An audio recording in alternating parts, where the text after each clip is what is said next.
Patay ang usa ka barangay kapitan sa Dina, Zamboanga del Sur human kini gipusil sa mga sospek nga sakay sa usa ka girentahang sakyanan. Kapulisan, dunay person of interest sa pagpamusil. Ani report ni Efren Mamak. Nagbuyod og naligo na sa kaugalingong dugo ang 64 anyos nga kapitan human kini gipamusil gawas sa mismong balay sa Purok Camilla Barangay Poblasyon Dina, Zamboanga del Sur. Giila ang biktima nga si Modem Abu, kapitan sa barangay binuhatan sa maong lungsod. Matud sa Dinas Municipal Police Station, pagawas na sa balay ang maong biktima sakay ang iyang motorsiklo.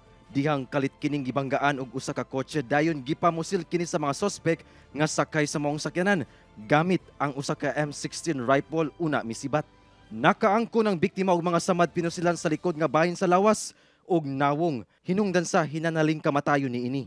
Sa gipahigayong hot pursuit operation sa kapulisan, nahibaw-an nga nagrenta og sakyanan ang mga sospek. Na-recover kini human gibilin sa mga sospek sa usa ka bakanteng luna sa Purok 3 Barangay Bubual, San Pablo sa mismong probinsya. Dugang sa kapulisan, personal grudge ang hinungdan sa maong pagpamusil ug walay kalabutan sa away politika. Duna na say person of interest ang kapulisan kalabot sa krimen.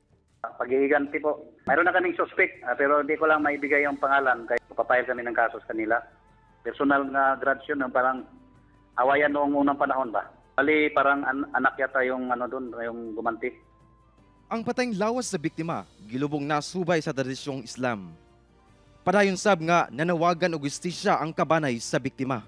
Ako si Efren Mamak para sa One Mindanao.